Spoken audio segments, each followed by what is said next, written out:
Motion. ഇതിനകത്ത് നിങ്ങൾ ആദ്യം മനസ്സിലാക്കേണ്ടത് എപ്പോഴാണ് ഒരു ബോഡി റെസ്റ്റിലാണ് എന്ന് പറയുക, എപ്പോഴാണ് ഒരു ബോഡി മോഷനിലാണ് എന്ന് പറയുക. അതായത് state of rest and state of motion. നമ്മൾ if the position of a body does not change with respect to its surroundings in the course of time, then the body is said to be at rest. ഒരു body റെസ്റ്റിലാണ് എന്ന് പറയണമെങ്കിൽ ആ ബോഡിയുടെ position change ചെയ്യരുത് when the surroundings is taken as the reference. അതായത് ഇപ്പോൾ ഞാൻ അനങ്ങാണ്ട് നിൽക്കുകയാണ് എന്ന് പറയണമെങ്കിൽ ഇപ്പോൾ സറൗണ്ടിങ്സ്, ഇപ്പോൾ നിങ്ങൾ കാണുന്നത്, ഇപ്പോൾ ഈ ബോർഡ് മാത്രമേ നിങ്ങൾ കാണുന്നുള്ളൂ. അപ്പോൾ ബോർഡിൻ്റെ ആ അറ്റത്ത് നിന്ന് ഒരു പ്രത്യേക ദൂരത്തിലാണ് ഞാൻ നിൽക്കുന്നത്. അപ്പോൾ എപ്പോഴും ആ ബോർഡിൻ്റെ അറ്റത്ത് നിന്ന് ഈ പ്രത്യേക ഡിസ്റ്റൻസിൽ തന്നെയാവണം ഞാൻ. അങ്ങനെ ആവണമെങ്കിൽ ഞാൻ ഇവിടുന്ന് ഇളകരുത്. ഓക്കെ, ഇങ്ങോട്ട് വന്നു കഴിഞ്ഞാൽ ഡിസ്റ്റൻസ് കൂടി, ഇവിടുന്ന് അങ്ങോട്ട് പോയി കഴിഞ്ഞാൽ ഡിസ്റ്റൻസ് കുറഞ്ഞു, ഒരു പർട്ടിക്കുലർ ഡിസ്റ്റൻസ് തന്നെ ഉണ്ടാവണം. അപ്പോഴാണ് ഞാൻ റെസ്റ്റിലാണ് എന്ന് പറയുക. ഓക്കെ, അതായത് position should remain constant with respect to the surroundings in the course of time. Okay, സമയം മാറുമ്പോൾ പൊസിഷൻ മാറാതിരിക്കുകയാണെങ്കിൽ ബോഡി റെസ്റ്റിലാണ്. ഇനി മോഷനിലാണ് എന്ന് പറയണമെങ്കിൽ position changes with respect to the surroundings in the course of time. അതായത് ഇപ്പോൾ ഈ നേരത്തെ പറഞ്ഞ പോലെ തന്നെ ഇപ്പോൾ ഈ ബോർഡിൻ്റെ ആ അറ്റത്ത് നിന്ന് ഒരു പ്രത്യേക ഡിസ്റ്റൻസിലാണ് ഇപ്പം ഞാൻ. അപ്പോൾ നോക്കൂ, ഇപ്പോൾ ആ ഡിസ്റ്റൻസ് കൂടി. അതിൻ്റെ കാര്യം എന്താ, ഞാൻ മൂവ് ചെയ്യുന്നുണ്ട്. ഓക്കെ, ഇപ്പോൾ ആ ഡിസ്റ്റൻസ് ഇങ്ങനെ കുറഞ്ഞ് വരികയാണ്. എന്താ കാര്യം, ഞാൻ മൂവ് ചെയ്യുന്നുണ്ട്. അപ്പോൾ ഈ സറൗണ്ടിങ്സ് നമ്മൾ റെഫറൻസ് ആയിട്ട് എടുക്കുമ്പോൾ ഒരു ബോഡിയുടെ പൊസിഷൻ ചേഞ്ച് ചെയ്യുന്നുണ്ടെങ്കിൽ ബോഡി മോഷനിലാണ്, ചേഞ്ച് ചെയ്യുന്നില്ലെങ്കിൽ ബോഡി റെസ്റ്റിലാണ്. ഓക്കെ, ഇനി വളരെ ഇൻട്രസ്റ്റിംഗ് ആയിട്ടുള്ള ഒരു കാര്യം ഞാൻ നിങ്ങളുടെ അടുത്ത് പറയാം. അതായത് ഇപ്പോൾ ഒരു ട്രെയിൻ ഉണ്ട് എന്ന് വിചാരിച്ചോളൂ. ഇപ്പോൾ നമുക്ക് ഒരു ട്രെയിനുണ്ട്. ഈ ട്രെയിനിനകത്ത് ഇവിടെ ഒരു പാസഞ്ചർ ഇരിക്കുന്നുണ്ട് എ, ഇവിടെ വേറൊരു പാസഞ്ചർ തൊട്ടടുത്തിരിക്കുന്നുണ്ട് ബി. ഓക്കെ, ഇനി പുറത്ത് പ്ലാറ്റ്ഫോമിൽ ഒരാൾ നിൽക്കുന്നുണ്ട് എന്ന് വിചാരിച്ചോ. അപ്പോൾ ഈ ട്രെയിന് മൂവ് ചെയ്യാൻ തുടങ്ങി. അപ്പോൾ നമ്മൾ ഈ എയോട് ചോദിച്ചു, ബി അനങ്ങാണ്ടിരിക്കുകയാണോ അതോ ബി മൂവ് ചെയ്യാണോ, ബി റെസ്റ്റിലാണോ മോഷനിലാണോ എന്ന് നമ്മൾ എയോട് ചോദിച്ചാൽ എ പറയും ബി ഈസ് അറ്റ് റെസ്റ്റ്. കാരണം ആ ബി എപ്പോഴും എയുടെ അടുത്തിരിക്കുക. ഇനി അതേ ബിയുടെ കാര്യം നമ്മൾ സിയോട് ചോദിക്കുകയാണ് വിചാരിക്കുക.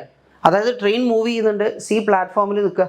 അപ്പോൾ സിയോട് ചോദിക്കുകയാണ് ഈ ബി മോഷനിലാണോ റെസ്റ്റിലാണോ എന്ന് ചോദിച്ചു കഴിഞ്ഞാൽ സി പറയും B is in motion. B move ചെയ്തുകൊണ്ടിരിക്കുക, അകലേക്ക് പോയിക്കൊണ്ടിരിക്കുക സിയിൽ നിന്ന്. അപ്പോൾ ആ ബി എന്ന് പറയുന്ന ഒബ്ജക്റ്റ് ഒരേ സമയം റെസ്റ്റിലുമാണ് മോഷനിലുമാണ്. അതായത് എയോട് ചോദിച്ചു കഴിഞ്ഞാൽ എന്താ, ബി ഈസ് അറ്റ് റെസ്റ്റ്. സിയോട് ചോദിച്ചു കഴിഞ്ഞാൽ ബി ഈസ് ഇൻ മോഷൻ. അപ്പോൾ നമ്മൾ എന്താ പറയുകയെന്നറിയോ, ഈ state of rest and state of motion are relative terms എന്ന് പറയും. അതായത് റിലേറ്റീവ് ആണ്, മീൻസ് അത് എന്താ, no body can be in absolute rest, no body can be in absolute motion. അതായത് ആപേക്ഷികമാണ് എന്നർത്ഥം. എന്തിനെ അപേക്ഷിച്ച്, എന്ത് റെഫറൻസ് ആയിട്ട് എടുക്കുമ്പോഴാണ് എന്ന് നമ്മൾ പറയണം. ഓക്കെ, ഇവിടെ എന്താ, B is at rest with respect to his co passenger A and B is in motion with respect to an observer outside the train. Okay, അപ്പോൾ അതാണ് state of rest and state of motion എന്ന് പറഞ്ഞു കഴിഞ്ഞാൽ നമ്മൾ മനസ്സിലാക്കേണ്ടത്. Okay, ഇനി അടുത്തത് നിങ്ങൾ അറിയേണ്ടത് ഡിസ്റ്റൻസ് ആൻഡ് ഡിസ്പ്ലേസ്മെൻറ്റ് എന്നാണ്. Okay, distance and displacement. അപ്പോൾ അതിൽ നമ്മൾ ഇവിടെ ഒരു പൊസിഷൻ ഉണ്ട്, ഇവിടെ നിന്ന് ഒരു ബോഡി ബി എന്നുള്ള പൊസിഷനിലേക്ക് മൂവ് ചെയ്തു എന്ന് വിചാരിക്കുക. ആ മൂവ് ചെയ്താൽ നോക്കൂ, ഫസ്റ്റ് ദേ ഇങ്ങനെ മൂവ് ചെയ്തു, P1 എന്നുള്ള ആ പാത്താണ് ഫോളോ ചെയ്തത്. അപ്പം ആ ഫോളോ ചെയ്ത പാത്തിൻ്റെ ലെങ്ത്ത്, അതിനെയാണ് നമ്മൾ ഡിസ്റ്റൻസ് എന്ന് പറയുക. Okay, length of the path ഫോളോഡ്സ്.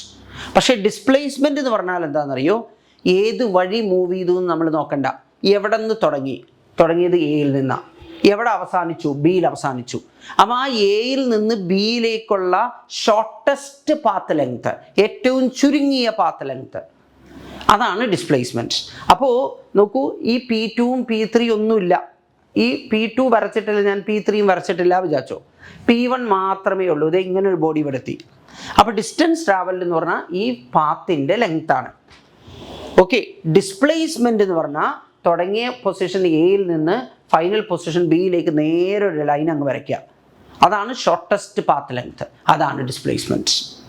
Okay, അപ്പോൾ when a body moves from A to B following path P1, അപ്പോൾ distance travelled will be more than the displacement. കാരണം ഡിസ്റ്റൻസ് ട്രാവൽഡ് എന്ന് പറഞ്ഞാൽ ഈ പാത്തിൻ്റെ ലെങ്ത്താണ്, ഡിസ്പ്ലേസ്മെൻറ്റ് എന്ന് പറഞ്ഞാൽ ഈ സ്ട്രെയിറ്റ് ലൈനിൻ്റെ ലെങ്ത്താണ്. ഇനി നോക്കൂ, രണ്ടാമത്, suppose a body moves from A to B along the straight line path A B. ഈ സ്ട്രെയിറ്റ് ലൈൻ പാത്ത് എ ബിയിലാണ് മൂവ് ചെയ്തത് വിചാരിക്കുക. അപ്പം length of the path followed പറഞ്ഞാൽ ഡിസ്റ്റൻസ്, അതെന്താ length of the straight line A B. ഡിസ്പ്ലേസ്മെൻറ്റോ, displacement is also the length of the straight line A B. Means ഈ ലൈനിലൂടെ മൂവ് ചെയ്യുകയാണെങ്കിൽ ഡിസ്പ്ലേസ്മെൻറ്റും ഡിസ്റ്റൻസും ന്യൂമറിക്കലി ഈക്വൽ ആണ് എന്ന് പറയാം. ഓക്കെ, ഇനി ഇവിടെ മൂന്നാമതൊരു പാത്ത് എടുത്തു എന്ന് വിചാരിക്കുക. ഓക്കെ, അപ്പോൾ ഡിസ്റ്റൻസ് ട്രാവൽഡ് എന്ന് പറഞ്ഞാൽ ഈ പാത്തിൻ്റെ ലെങ്ത് ആണ്, ഡിസ്പ്ലേസ്മെൻറ്റ് എന്ന് പറഞ്ഞാൽ എഗെയിൻ ഈ സ്ട്രെയിറ്റ് ലൈൻ പാത്തിൻ്റെ ലെങ്താണ്. അപ്പോൾ അവിടെ നമ്മൾ 3 ഡിഫറെൻറ്റ് പാത്ത്സ് നമ്മൾ കൺസിഡർ ചെയ്തു. പക്ഷേ ആ 3 പാത്തിലൂടെ മൂവ് ചെയ്ത് കഴിഞ്ഞാലും ഒരേ ഡിസ്പ്ലേസ്മെൻറ്റാണ്. മനസ്സിലാവുന്നുണ്ടല്ലോ? അതായത് ഏത് വഴിയിലൂടെ മൂവ് ചെയ്തു എന്നുള്ളത് ഡിപ്പെൻഡ് ചെയ്യില്ല. Displacement between 2 given positions, 2 position ഇടയ്ക്ക് ഡിസ്പ്ലേസ്മെൻറ്റിന് ഒറ്റ വാല്യൂവേ ഉള്ളൂ, irrespective of the path followers, ഏത് വഴിയിലൂടെ മൂവ് ചെയ്താലും. Okay, and that is the shortest path length. Okay, ഇനി നിങ്ങൾ അറിയേണ്ടത്, ഇവിടെ നോക്കൂ, നമ്മൾ ഈ ഡിസ്റ്റൻസ് ആണെങ്കിലും ഡിസ്പ്ലേസ്മെൻ്റ് ആണെങ്കിലും നമ്മൾ മെഷർ ചെയ്യുക എന്താ, മീറ്ററിലാണ്, അല്ലെങ്കിൽ കിലോമീറ്റർ, മില്ലിമീറ്റർ, അങ്ങനെയൊക്കെ പറയാം. ഓക്കെ, ഡിസ്റ്റൻസിൻ്റെ യൂണിറ്റിൽ മെഷർ ചെയ്യാം. ഇനിയിപ്പോൾ ഇവിടെ നോക്കൂ, നമുക്ക് ഇവിടെ ഒരു ടവറുണ്ട്. ആ ടവർ 40 മീറ്റർ ഹൈറ്റാണ്. അതിൻ്റെ മേലെ നിന്ന് ഒരു ബോൾ ഞാൻ മേലോട്ട് എറിഞ്ഞു. ആ ബോൾ 5 മീറ്റർ മേലെ പോയിട്ട് നേരെ തിരിച്ച് ഗ്രൗണ്ടിലെത്തി. അപ്പോൾ അതിൻ്റെ ഡിസ്റ്റൻസ് ട്രാവൽഡ് എന്ന് പറഞ്ഞാൽ 5 മീറ്റർ മേലോട്ട്, പിന്നെ അതേ 5 മീറ്റർ താഴേക്കും, അപ്പോൾ എത്രയാണ് 10 മീറ്റർ ആയി, പിന്നെ 40 മീറ്റർ താഴേക്ക്. അപ്പോൾ ഡിസ്റ്റൻസ് ട്രാവൽഡ് എന്ന് പറഞ്ഞാൽ എത്രയാണ് 50 മീറ്റേഴ്സാണ്.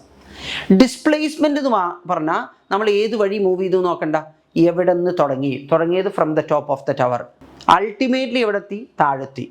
അപ്പോൾ from the initial to the final position shortest path, അതായത് from the initial to the final position എന്ന് പറഞ്ഞാൽ ഇതാ. അതായത് ഡിസ്പ്ലേസ്മെൻറ്റ് 40 മീറ്റർ ആണ്, ഡിസ്റ്റൻസ് ട്രാവൽഡ് 50 മീറ്റർ ആണ്. ഓക്കെ, ഇനി ഇവിടെ ഒരു ബോഡി നോക്കൂ, ഞാൻ ഇവിടുന്ന് മേലോട്ട് എറിഞ്ഞു. It returns to the starting points. Okay, എന്താ, see after reaching a maximum height of 50 metre, 50 metre ഉയരത്തിലേക്ക് പോയിട്ട് തിരിച്ച് സ്റ്റാർട്ടിംഗ് പോയിന്റിലെത്തി. ഡിസ്പ്ലേസ്മെൻറ്റ് 0 ആണ്, കാരണം തുടങ്ങിയിടത്ത് തന്നെ തിരിച്ചെത്തി. പക്ഷേ ഡിസ്റ്റൻസ് ട്രാവലിൽ 50 + 50 100 മീറ്റേഴ്സാണ്. ഇനി സപ്പോസ് ആൻ അത്ലറ്റ്സ്, ഇനി നോക്കൂ കേട്ടോ, an athlete requires 40 seconds to complete 1 round of a circular track. ഒരു റൗണ്ട്, ഇതൊരു സർക്കുലർ ട്രാക്കാണ്, റേഡിയസ് R വിചാരിച്ചോ. ഒരു റൗണ്ട് കംപ്ലീറ്റ് ചെയ്യാൻ 40 സെക്കൻഡ് വേണം. അപ്പോൾ what is the distance travelled and displacement after 2 minutes 20 seconds? Okay, അപ്പോൾ ഈ 2 minutes എന്ന് പറഞ്ഞു കഴിഞ്ഞാൽ എത്രയാണ്, 2 × 60 120 seconds. അപ്പോൾ ഇവിടെ നിന്ന് സ്റ്റാർട്ട് ചെയ്ത് ഒരു 40 സെക്കൻഡ് കഴിയുമ്പോൾ ദേ ഇവിടെ എത്തി. ഇനി ഒരു 40, അതായത് 80 സെക്കൻഡ് കഴിയുമ്പോൾ വീണ്ടും ഇവിടെ എത്തി. ഇനി ഒരു 40, അതായത് 120 സെക്കൻഡ് കഴിയുമ്പോൾ വീണ്ടും ഇവിടെ എത്തി. അതായത് 2 മിനിറ്റ് കഴിഞ്ഞ് 3 റൗണ്ട് കംപ്ലീറ്റ് ചെയ്തു. 2 മിനിറ്റിൽ 3 റൗണ്ട്. ഇനി ഒരു റൗണ്ട് കംപ്ലീറ്റ് ചെയ്യാൻ 40 സെക്കൻഡ് വേണം, പക്ഷേ 20 സെക്കൻഡേ ഉള്ളൂ. അപ്പോൾ ദേ ഇങ്ങനെ വന്ന് ദേ ഇവിടെ എത്തും. അതായത് 3.5 റൗണ്ട് കംപ്ലീറ്റ് ചെയ്യും എന്നർത്ഥം. 3.5 റൗണ്ട്സ്. ഓക്കെ, അപ്പോൾ ആഫ്റ്റർ കംപ്ലീറ്റിംഗ് 3.5 റൗണ്ട്സ് ഇവിടുന്ന് സ്റ്റാർട്ട് ചെയ്ത അത്ലീറ്റ് ഇവിടെ എത്തും. ഓക്കെ, അപ്പോൾ what is the distance travelled? Distance travelled നമുക്ക് എന്താ പറയാം, ഡിസ്റ്റൻസ് എന്ന് പറഞ്ഞു കഴിഞ്ഞാൽ ഡിസ്റ്റൻസ് ഒരു റൗണ്ട് എത്രയാണ്, 2πr. അപ്പോൾ 3.5 റൗണ്ടാണ്. 3.5 റൗണ്ട് എന്ന് പറഞ്ഞു കഴിഞ്ഞാൽ അപ്പോൾ നമുക്ക് എന്താ പറയാം, 7πr പറയാം. 7πr അതാണ് ഡിസ്റ്റൻസ്. ഓക്കെ, ഇനി ഡിസ്പ്ലേസ്മെൻറ്റ് എന്ന് പറഞ്ഞു കഴിഞ്ഞാൽ എന്താ, ഏത് വഴി മൂവ് ചെയ്തു നോക്കണ്ട, എവിടെ നിന്ന് തുടങ്ങിയത് ഇവിടെ നിന്നാണ്, അൾട്ടിമേറ്റ്ലി എത്തിയത് ഇവിടെയാണ്. ഓക്കെ, അപ്പോൾ ഡിസ്പ്ലേസ്മെൻറ്റ് എത്രയാണ്, displacement is equal to 2r എന്ന് പറയാം. ഓക്കെ, ഇങ്ങനെയാണ് നമ്മൾ ഡിസ്റ്റൻസും ഡിസ്പ്ലേസ്മെൻറ്റും കണ്ടുപിടിക്കേണ്ടത്. ഇനി നെക്സ്റ്റ് നമുക്ക് സ്പീഡ് ആൻഡ് വെലോസിറ്റിയാണ്. അതിൽ സ്പീഡ് എന്ന് പറഞ്ഞാൽ distance travelled in unit time. അപ്പോൾ ടൈമിൻ്റെ യൂണിറ്റ് നമ്മൾ ഇപ്പോൾ സെക്കൻഡ് ആണെങ്കിൽ ഒരു സെക്കൻഡിൽ എത്ര ഡിസ്റ്റൻസ് ട്രാവൽ ചെയ്തു, മിനിറ്റ് ആണെങ്കിൽ ഒരു മിനിറ്റിൽ എത്ര ഡിസ്റ്റൻസ് ട്രാവൽ ചെയ്തു, അതാണ് സ്പീഡ്. ഓക്കെ, ഇനി അവർ ആണെങ്കിൽ എന്താ, ഒരു അവറിൽ എത്ര ഡിസ്റ്റൻസ് ട്രാവൽ ചെയ്തു. അപ്പോൾ നമുക്ക് ഈ സ്പീഡ് എന്ന് പറഞ്ഞു കഴിഞ്ഞാൽ ഡിസ്റ്റൻസ് ഡിവൈഡഡ് ബൈ ടൈം എന്ന് പറയാം. അപ്പോൾ അതിൽ സാധാരണ നമ്മൾ ഈ ഡിസ്റ്റൻസ് മെഷർ ചെയ്യാൻ യൂസ് ചെയ്യുന്ന യൂണിറ്റ് ഒന്ന് km/h ആണ്, പിന്നെന്താ മറ്റൊരെണ്ണം m/s. ആ m/s ആണ് മീറ്റർ, പിന്നെ സെക്കൻഡ് റേസ് ടു -1 ആണ്, raise to -1. Okay, raise to -1. അപ്പോൾ ഈ കിലോമീറ്റർ പെർ അവർ നമ്മൾ സാധാരണ കാറിൻ്റെ സ്പീഡൊക്കെ അങ്ങനെയാണ് പറയുക, കിലോമീറ്റർ പെർ അവറിലാണ് പറയുക. അപ്പോൾ 1 കിലോമീറ്റർ പെർ അവർ അതിന് മീറ്റർ പെർ സെക്കൻഡിലേക്ക് കൺവേർട്ട് ചെയ്യാൻ നമ്മൾ നേരെ അങ്ങ് ചെയ്യുക. ഈ 1 കിലോമീറ്റർ പെർ അവർ എന്ന് പറഞ്ഞാൽ it is actually 1 kilometre by 1 അവറാണ്. ഓക്കെ, 1 കിലോമീറ്റർ പറഞ്ഞാൽ 1000 മീറ്റർ. 1 അവർ എന്ന് പറഞ്ഞു കഴിഞ്ഞാൽ 60 × 60 സെക്കൻഡ്സ്. ഓക്കെ, അപ്പോൾ അത് ചെയ്ത് കഴിഞ്ഞാൽ 5/18 മീറ്റർ പെർ സെക്കൻഡ് വരും. ഓക്കെ, അതായത് 1 kilometre per hour equal to 5/18 metre per second. അല്ലെങ്കിൽ നമുക്ക് എന്ത് പറയാമെന്ന് അറിയോ? 18 kilometre per hour. Okay, 18 kilometre per hour, this is equal to 5 metre second raise to -1 പറയാം. 18 kilometre per hour equal to 5 metre second raise -1. Okay, അപ്പോൾ 36 kilometre per അവർ പറഞ്ഞു കഴിഞ്ഞാൽ എന്താ? 36 കിലോമീറ്റർ പെർ അവർ പറഞ്ഞു കഴിഞ്ഞാൽ നമുക്ക് 10 മീറ്റർ പെർ സെക്കൻഡ് പറയാം. 72 kilometre per അവർ പറഞ്ഞു കഴിഞ്ഞാൽ 20 മീറ്റർ പെർ സെക്കൻഡ് പറയാം. ഓക്കെ, ഇതാണ് സ്പീഡിൻ്റെ കാര്യം. സ്പീഡ് എന്ന് പറഞ്ഞാൽ distance divide by time. Okay, ഇനി നോക്കൂ, സ്പീഡ് പ്ലസ് ഡിറക്ഷൻ, സ്പീഡും ഡിറക്ഷനും കൂടെ ചേരുമ്പോൾ അതിന് നമ്മൾ വെലോസിറ്റി എന്നാണ് പറയുക. ഓക്കെ, അപ്പോൾ നോക്കൂ, വെലോസിറ്റി പറഞ്ഞാൽ സ്പീഡ് പ്ലസ് ഡിറക്ഷൻ. ഓക്കെ, ഈ വെലോസിറ്റി പറഞ്ഞാൽ ഡിസ്പ്ലേസ്മെൻറ്റ് ബൈ ടൈമാണ്. ഓക്കെ, അതായത് ഒരു സെക്കൻഡിൽ കവർ ചെയ്യുന്ന ഡിസ്പ്ലേസ്മെൻറ്റിനെ നമുക്ക് എന്ത് പറയാം? വെലോസിറ്റി പറയാം. ഇതും മെഷർ ചെയ്യുന്ന മീറ്റർ പെർ സെക്കൻഡ് അല്ലെങ്കിൽ കിലോമീറ്റർ പെർ അവറിലാണ്. ഓക്കെ, ഇതിന് ഡിറക്ഷൻ ഉണ്ട് വെലോസിറ്റിക്ക്, സ്പീഡിനാണെങ്കിൽ ഡിറക്ഷൻ ഇല്ല.